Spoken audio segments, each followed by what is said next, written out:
할렐루야. 하나님께 영광 돌리며 여러분 모두를 축복합니다. 오늘은 10월 10일 주일입니다. 주일 말씀 묵상 룻기서 4장 7절로 12절까지 말씀을 묵상합니다. 기도합니다. 하나님께 영광과 감사와 존귀를 올려드립니다. 온 마음으로 하나님을 사랑하며 예배합니다. 성전을 찾고 또 영상으로 예배하는 모든 죄 백성들 가운데 하나님의 은혜와 위로가 넘치고 말씀 가운데 하나님의 선하신 뜻이 분명히 서기를 원합니다. 하나님의 능력과 지혜로 이 말씀의 깊은 것들을 열어주시고 주님 오실 날이 멀지 않은 이러한 때 생명의 대가 이어지는 복음의 통로, 말씀의 통로, 하나님 은혜의 통로의 삶을 살게 하옵소서. 종을 낮추시고 겸손하게 하시고 오직 말씀의 통로만 되기를 원합니다. 하나님께는 영광이 되고 주의 은혜를 사모하는 모든 백성들에게는 응답의 시간이 되게 하옵소서. 오늘도 우리와 함께 하시며 주의 백성들이 드리는 예배를 기뻐하시는 하나님께 영광을 올려드립니다. 예수님의 이름으로 사모하며 기도합니다. 아멘. 자, 여러분 성전을 찾아 예배하시고요. 영상으로 예배하시는 분들은 성경 본문을 잘 읽으시고 말씀을 묵상하시길 바랍니다. 오늘은 7절로 12절입니다. 12절 한 절 말씀만 보겠습니다. 여호와께서 이 젊은 여자로 말미암아 네게 상속자를 주사 내 집이 다말이 유다에게 낳아준 베레스의 집과 같게 하시기를 원하노라 하니라. 아멘. 자, 여러분 보아스의 모습에서 무엇이 보입니까? 열정이 보이죠. 예수 그리스도의 열정, 하나님의 열정을 보여주는 사람이 바로 보았습니다. 오늘날 저와 여러분의 삶도 마찬가지입니다. 성경의 믿음의 사람들이 그랬고 역사 가운데 교회와 성도들이 그러했던 것처럼 우리는 하나님께 붙들림 받은 사람들, 그리스도의 복음의 열정에 붙들림 받은 사람들이다라는 겁니다. 지난 시간에 보아스가 이렇게 열정을 내는 이유들에 대해서 살펴왔습니다. 바로 그가 언약에 매인 바 되었기 때문입니다. 단지 나오미와 엘리멜렉의 가정을 세우고 룻과 룻을 데려와서 결혼한 것, 그것 이상의 의미가 있다고 그랬죠. 바로 언약입니다. 약속입니다. 그가 근족으로서 하나님의 언약을 신실하게 이행하고자 했다라는 거죠. 예수님은 이 땅에 우리의 근족으로 오셔서 아브라함과 다윗의 자손 예수 그리스도 그 언약을 위하여 열정을 내신 분이다라는 겁니다. 저와 여러분을 움직이는 힘이 여호와의 말씀 약속이기를 사모합니다. 두 번째는 그가 책임이 강한 사람이라는 것이죠. 능력도 있습니다. 자격도 있습니다. 그러나 책임감이 없었던 아무개와 다릅니다. 예수님은 절대 저와 여러분을 향한 책임을 소홀히 하시는 분이 아닙니다. 우리는 하나님께로부터 부여받은 소명과 책임이 있습니다. 성도란 이름이 있고 하나님이 우리에게 주신 직분이 있습니다. 이 책임을 귀하게 여기십시오. 세 번째, 열정과 기쁨은 떨어질 수가 없습니다. 신부를 당당히 세우는 것이 신랑의 기쁨입니다. 저와 여러분을 당당히 세우는 것이 바로 예수님의 기쁨이죠.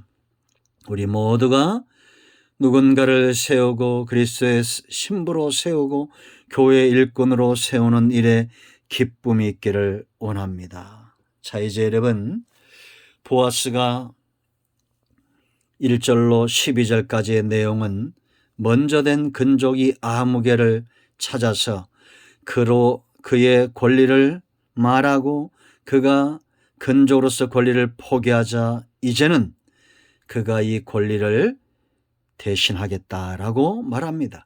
그리고 증인들을 세웁니다. 아무개의 신발을 벗깁니다. 이 모든 7절, 8절의 이런 행위들은 언약을 온전히 행하고자 하는 그의 열심이었다라는 거죠. 증인을 세우고, 그리고 이제 보아스가 장로들과 그 성읍 사람들에게 오늘 우리가 읽은 대로 11절, 12절 말씀을 보면 보아스를 축복합니다. 하나님은 그를 기뻐하시고 보아스의 삶이 하나님께는 영광이고 사람들에게는 축복을 이끌어내고 있다라는 겁니다. 여러분, 이것이 바로 성경의 믿음의 위대한 사람들의 삶이었고 초대교회의 모습이었습니다. 하나님께는 영광이 되고 사람들에게는 칭찬을 들었던, 지금 이 시대의 저와 여러분의 삶이 이러해야 되지 않겠습니까? 우리가 언약에 매여 있고 부르심의 소명에 붙들림 바 되었고 그리스도의 신부로서의 기쁨이 있다면 우리의 삶은 하나님을 만족시키고 세상을 복되게 하는, 세상으로부터 축복을 받는 이런 삶, 이 삶, 빛의 삶이고 소금의 삶이고 예수 그리스도로 옷 입은 삶입니다. 우리가 어떤 옷을 입고 있느냐, 이 옷은 삶이라고 그랬죠. 어떤 삶을 살고 있느냐는 그 열매로 알 수가 있는 것입니다. 좋은 나무에게서 좋은 열매가 맺혀지는 것입니다. 하나님의 말씀을 듣고 행하는 것은 반석을 뚫는, 그리고 집을 짓는 것과 같은 그런 열정, 바로 삶으로 나타나야 합니다. 지금 세상에서 그리스도인들의 삶이 어떻게 평가되고 있습니까? 주목해 보십시오. 주목하여 세상을 보십시오. 세상 가운데 성도의 삶이 어떻게 평가되고 있습니까? 자, 이제 이 보아스를 움직였던 또 다른 세 가지의 삶을 우리가 주목해야 됩니다. 보아스의 열정, 예수님의 열정, 저와 여러분이 열정적으로 살아야 될 이유가 있어요. 이 열심은 전염되게 되어 있습니다. 보아스는 어떤 사람이었습니까? 보아스가 보여주는 그리스도의 삶은 어떤 삶입니까? 저와 여러분의 삶은 어떠해야 됩니까? 바로 공의, 공평과 진실의 삶에 붙들림 바 되어야 된다라는 겁니다. 우리의 마음이 중요한 겁니다. 여러분, 7절 말씀을 보십시오. 옛적 이스라엘 중에는 모든 것을 무르거나 교환하는 일을 확정하기 위하여 사람이 그의 신을 벗어 그의 이웃에게 주더니 이것이 이스라엘 중에 증명하는 전례가 된지라. 이제 여러분, 이 아무개가 권리를 포기했다고 해서 얼렁뚱땅 보아스가 좋은 게 좋은 거라고 이렇게 넘어가지 않습니다. 분명하게 확정한다. 여기에 교환한 일을 확정했다. 이거는 히브리 말로 큼인데 이제는 타협하거나 변개하지 않는다. 완결되었다라는 겁니다. 이것이 바로 공이고 이것이 바로 공평이고 이런 공의와 공평 앞에 진실되게 행한다라는 겁니다. 여러분, 예수님의 삶이 바로 이런 겁니다. 완결된 삶, 공의를 완성시킨 삶, 진실의 삶을 완결시켰던 삶이 바로 예수님의 삶이었다라는 겁니다. 우리는 성경에 대해서 분명히, 하나님의 공의에 대해서 분명히 해야 됩니다. 하나님은 공의로우신 분이고 성경도 공의롭고 교회도 공의롭고 모든 성도의 삶이 공의로워야 되는데 우리가 얼렁뚱땅 하와처럼 말씀에 대해서 제대로 알지 못하니까 말씀에 대한 확정도, 그 말씀이 그를 자유롭게도 못하는 것을 우리가 봅니다. 창세기 3장에서. 그러므로 어떻게 됩니까? 사단, 뱀의 꾀임에 넘어가는 것입니다. 보아스는 얼렁뚱땅 이 일을 넘어가지 않습니다. 그는 지금 사람들 앞에서 하나님의 공의를 세워야 되고 지금까지 내려왔던 신앙적이고 성경적인 이 진리와 전통을 분명히 세워야 한다라는 소명의식이 있습니다. 여러분, 공의는 성도의 소명입니다. 공평과 진실은 성도의 소명이라는 것, 이 의식을 갖고 타협하지 마십시오. 이제는 변명하지도 말고 변개하지도 말고 완결시켜야 됩니다. 이런 자세로 우리가 세상에 서 있어야 됩니다. 보아스는 기업 물을 자의 신발을 벗겼습니다. 8절 보세요, 여러분. 이제 너는 이 책임에 대해서 자유하라는 겁니다. 이건 얼마나 이 아무개에게는 저주입니까? 너는 이제 말씀에서 벗어났다. 내가 너의 신을 신고 이 기업을 다니겠다라는 겁니다. 하나님의 약속의 땅, 이 공의의 삶을 그가 한 걸음 한 걸음 내딛고 밟겠다라는 겁니다. 이런 존귀하고 타협하지 않는 이런 삶이 저와 여러분에게 있어야 됩니다. 하나님이 우리에게 주신 신을 신고 하나님의 공의의 땅들을 걸어가십시오.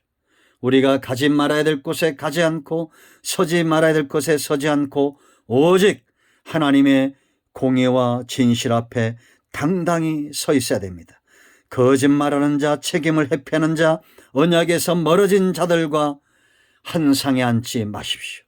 공의의 길을 걷고 공평과 진실의 길을 걸어야 됩니다. 자신의 책임을 망각하고 신발을 벗는 자들이 있습니다. 우리는 그런 곳에 서면 안 됩니다. 하나님이 내게 주신 이 공의와 진실의 신발들을 신고 당당히 세상과 타협하지 않고 하나님의 공의를 완결시키겠다. 하나님의 언약의 증인이 되겠다는, 하나님의 말씀의 추종자가 되겠다는 당당함이 있어야 됩니다. 두 번째, 자기 희생의 열정을 냅니다. 세상과 다른 것입니다. 이것이 세상은 자기를 이롭게 하게 한 열정이 있습니다. 이 아무개처럼 그는 손해보지 않은 귀한 열정이 있죠. 이것은 세상 사람들의 모습입니다. 성도는 희생하고자 열정을 내야 됩니다. 여러분, 복음은 희생입니다. 말씀은 희생입니다. 그리스도의 십자가는 희생입니다. 하나님의 사랑은 희생, 아들까지 주시는 희생입니다. 여러분, 심지 않고 거두고자 하는 일에 열정을 내는 자들을 제가 많이 봅니다. 여러분들은 얼마나 심고 있습니까? 밥을 한 끼 사줘도 주의 백성들, 형제들과 함께 모든 것을 나누고자 하십시오. 이 갈라디아 6장 7절로 10절의 약속을 기억하십시오. 너희를 가리키는 자들과 모든 것을 함께하라. 우리는 자꾸 심어야 됩니다. 씨를 뿌리듯이 심어야 돼요. 희생해야 됩니다. 예수님 보세요, 여러분. 예수님의 생애는 한마디로 희생이죠. 보아스가 나오미와 엘리멜렉의 가정을 세우고 룻을 데려오기 위해서는 기꺼이 희생이 필요합니다. 그의 땅들을 사고 그 빚을 갚아주어야 되고 이방 여인을 데려와야 됩니다. 이것이 예수님의 모습 아닙니까? 우리는 모두 저주받은 이방 사람들이었습니다. 객이었습니다. 지옥 갈 수밖에 없는 그런 영혼들입니다. 그런데 주님이 피의 값으로 우리를 사셨습니다. 억만금으로도 6,000달란트, 10,000달란트 살 수 없는 그런 돈이 있어도 우리가 탕감받을 수 없는 그런 죄인들이었잖아요. 이 땅에서 여러분들이 수천억의 재산을 갖고도 지옥 간다면 그것이 무슨 의미가 있겠습니까? 여러분의 시간과 여러분의 물질과 여러분이 가지고 있는 모든 것들을 가지고 희생하기를 기뻐하십시오. 보아스는 바로 그런 사람이었습니다. 여러분, 9절 말씀 보세요.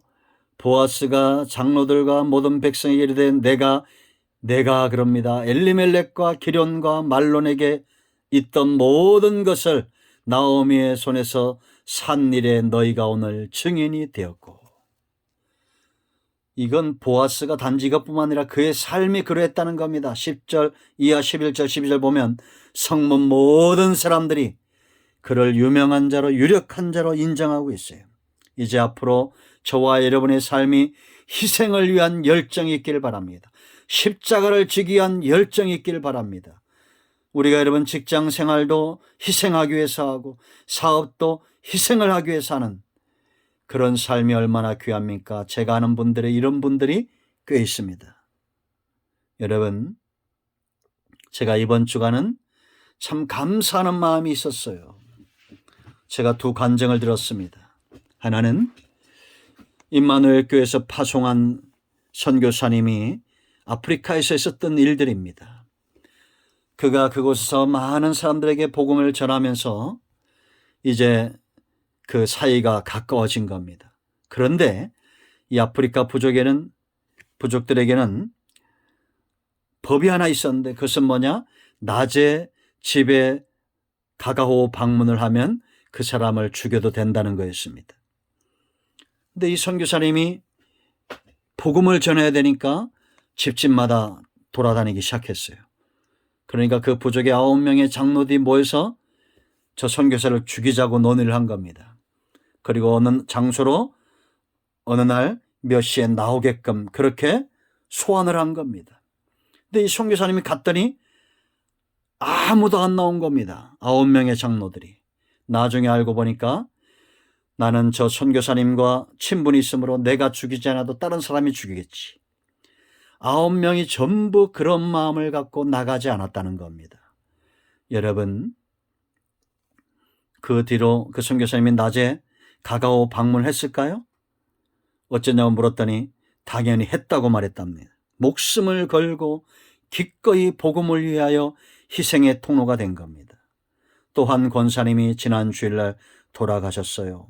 남편 장로님이 교회를 가겠다니까 여보 당신 먼저 가시라고 내가 나중에 가겠다고. 그런데 교회를 오지 않아서 나중에 가보니까 그 권사님이 그대로 누워서 돌아가셨더라는 겁니다. 평생 시집와서 친정 또 시댁을 다 구원시키고 목사님들만 5명 이상이 나왔습니다. 그 집안에. 이분 한 분이 그렇게 전도를 하신 거예요. 금식을 밥 먹듯이 하시고, 그리고 주일날 아침에 하나님께 부름을 받았습니다. 여러분, 우리는 희생하기를 기뻐해야 됩니다. 이런 삶의 축복이 얼마나 큰지 우리가 희생을 심으면 반드시 때가 되매 거두게 될 것입니다. 세 번째 보시오. 여러분, 보아스의 마음 그 중심에 어떤 열정이 있습니까? 11절 말씀. 또 말론의 아내 모압 여인 룻을 사서 나의 아내로 맞이하고 그 죽은 자의 기업을 그의 이름으로 세워 그의 이름이 그 형제 중과 그곳 성문에서 끊어지지 아니하게 하매 너희가 오늘 증인이 되었느니라. 이 엘리멜렉, 말론과 기론 이 형제들의 이름이 끊어지지 않기를 기뻐하고 있다는 겁니다. 여러분, 한국 교회는 서로 다투면 안 됩니다. 조국 교회는 서로 싸우면 안 됩니다. 이 교회가 세상의 조롱거리가 돼도 구원의 방편, 이 시대의 방주의 역할은 바로 교회입니다. 조국 교회의 생명의 대가 끊어지지 않도록 주일학교와 중고등부와 청년부와 이 생명의 대들이 끊어지지 않도록